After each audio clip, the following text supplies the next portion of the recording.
Hi, this is Yaffi Lvova, registered dietitian nutritionist with Baby Bloom Nutrition, and welcome to Naptime Nutrition. Today we're going to be talking about fat.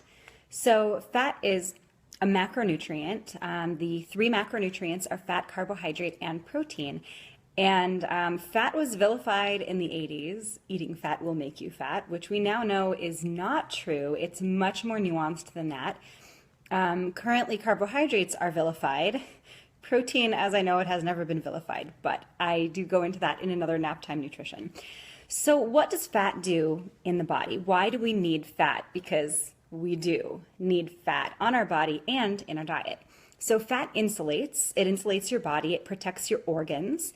It contributes to growth and immune function. It assists with reproduction, and it stores fat-soluble vitamins, which are A, D, E, and K. So you're not going to appropriately digest and absorb and use those nutrients without fat in your diet.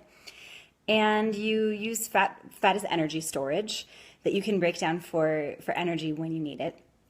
It helps with the cell membrane. The cell membrane, cells all over your body they need fat for the membrane, and they need it so that they can be kind of smushy. They can bend with the waves, they can move around the body easily. They need that flexibility, and the fat and the cholesterol in the cell membrane really contributes to that. And also for hormone regulation, which is why too little fat equals amenorrhea, which is ceasing of the menstrual cycle. And you see that a lot in young girls who are either extremely active, like Olympic gymnasts, or you see in certain diets when you really restrict fat and you start losing a lot of fat on the diet, the period will stop, and that is really a symptom that there's something off. So if you find that something's off with your cycle, go have it checked out. And it does not matter how big you are. It doesn't matter how much fat you have. It could be related, because when you start mobilizing a lot of fat, when you start losing a lot of fat, it really could disrupt your hormones. So it's very important that if you are making some healthy changes, that you make sure they're healthy changes by consulting with a nutrition professional, such as a registered dietitian, and make sure that your doctor knows everything going on. So what is EFA? You see it all over the place. Essential fatty acids, that's what it stands for. So whenever you see essential, the word essential, attached to some kind of nutrition term, it means that something that cannot be produced in the body. Okay, so you have two essential fatty acids, omega-3 and omega-6. You may see things advertised, certain oils, for instance, that say that they're high in omega-3, 6, and 9. Omega-9 is not an essential fatty acid because you can produce it in the body from other types of fats. So omega-3, you hear it a lot. Omega-6 you hear about less often. So let's talk about what those are. So omega-3, it basically means that you have your fat structure. I wish I had a bendy. Okay, I'll use the spoon. So the spoon has a kink in it right here. So that kink, if I use this as my essential fatty acid, represents a double bond in the carbon.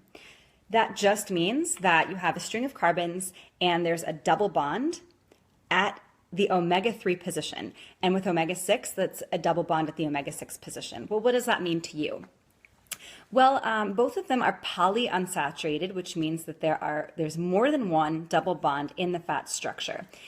And still, what does that mean to you? That's a whole lot of organic chemistry for you. So omega-3 provides ALA, DHA, and EPA, and those are all very, very important for brain function, for mood regulation. Omega-3 is found in walnuts, in fortified eggs. How do you fortify eggs? Well, you feed the chickens omega-3 fortified food, and then the eggs are higher in omega-3. That's how that works. Fatty fish, such as mackerel, salmon, cod, and herring. Flax, which you want to have as flax meal. Your body cannot actually digest flax seeds as they are whole. So you want to get either flax seeds and blend them up yourself into a flax meal, or buy flax meal. Chia seeds and other nuts and other types of seeds all have omega-3 in them. Omega-6, on the other hand, we find in different cooking oils and nuts. And while omega-6 isn't bad for you, most foods are not actually bad for you. The problem that we have with omega-3 and omega-6 is that you really want a particular ratio in order to keep your inflammation down. The reason why omega-3 is really pushed is because it's not as prevalent in the standard American diet as omega-6. We don't push omega-6 because it's everywhere. It's really in a lot of different types of food. So we push omega-3 in order to get down to that golden ratio, which is going to help to control inflammation. And inflammation leads to a lot of different types of disease. So what is that ratio? Well, it depends who you ask and depends what your goal is. A general ratio that I've seen is 3-to-1, meaning 3 omega-6 to 1 omega-3. Your standard American diet, I believe, is closer to 6 or even 12-to-1, and so that's why it contributes to inflammation. You want omega-6 in your diet, you just want the proper ratio with omega-3. So because of that, we need to push those omega-3 sources.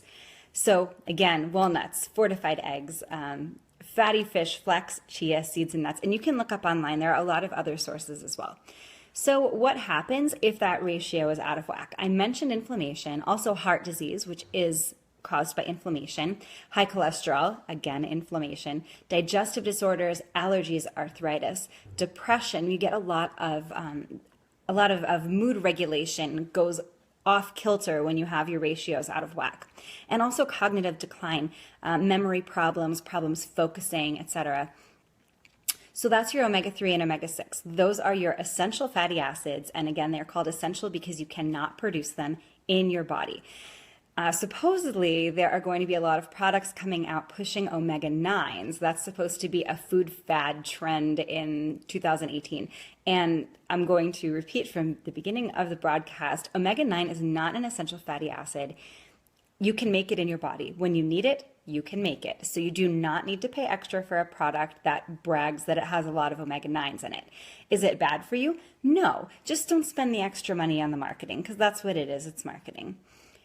Monounsaturated fat, you've heard of that. And some people will use monounsaturated fat and omega-3s interchangeably. And the truth is they're not interchangeable. Omega-3 is polyunsaturated fat, which I said means more than one double bond, the carbon double bond. Monounsaturated fat means that there is one double bond that, so it looks like saturated, except at one point it's kinked. And those are also very anti-inflammatory. You're going to have oils that are liquid at room temperature, such as olive oil and avocado. You'll notice that coconut oil does not meet that description because coconut oil is 80% saturated fat. Is coconut oil bad for you? Well, I did a nap time nutrition specifically on that after certain organizations came out really bashing it. And the upshot of that is that if something is natural, it's generally not that bad for you. Now, I say generally because we do have certain issues like allergies. For instance, I'm allergic to mango. Mango is not good for me. It will land me in the hospital. But that's not true of everyone. Nutrition is individual, but in general, if something is natural and pure and close to its source, how it comes out of the ground, it's probably better for you than the synthetic version. So what is the synthetic version of saturated fat? Hydrogenated. You've probably heard that a lot. It was a really big thing. Well, recently it's still a very big thing to avoid hydrogenated fats. So hydrogenated means that there's a fat that was not saturated that went through high pressure and other processes in order to artificially become a saturated fat. So any of those carbon double bonds were broken and now there are hydrogens.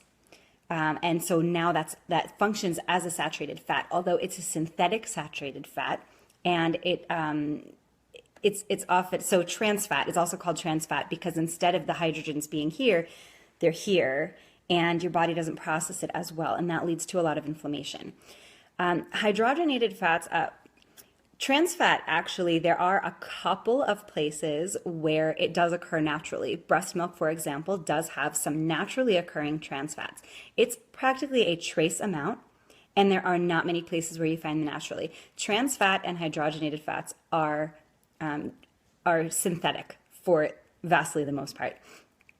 So, and as I mentioned, saturated fat, what you want in your diet, and it always comes back to this, is you want variety. If you have some saturated fat in your diet, if you went out and had some pizza last night. It's fine. You want variety in your diet. You want to have pizza. You also want to have salad.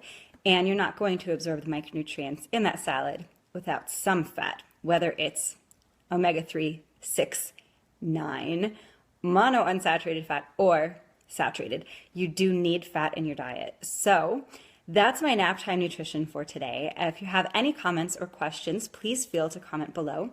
And if you're local to the Phoenix area, come join me for Toddler Test Kitchen on Monday at the Hallie Hart Children's Museum. We'll be making a taco bar. And I've been running a meal planning boot camp beta test, and it turns out it's less meal planning and more small group family nutrition counseling that includes some meal planning. So if you are interested in that, sign up for my newsletter, and I'll be running another one shortly. It's going really well. I'm having a lot of fun with it. And I do not have a topic for nap time nutrition next week, so please make suggestions. See you next Tuesday at 1 p.m. Arizona time, which currently is noon on the West Coast and 3 p.m. on the East Coast. Oh, see you next week.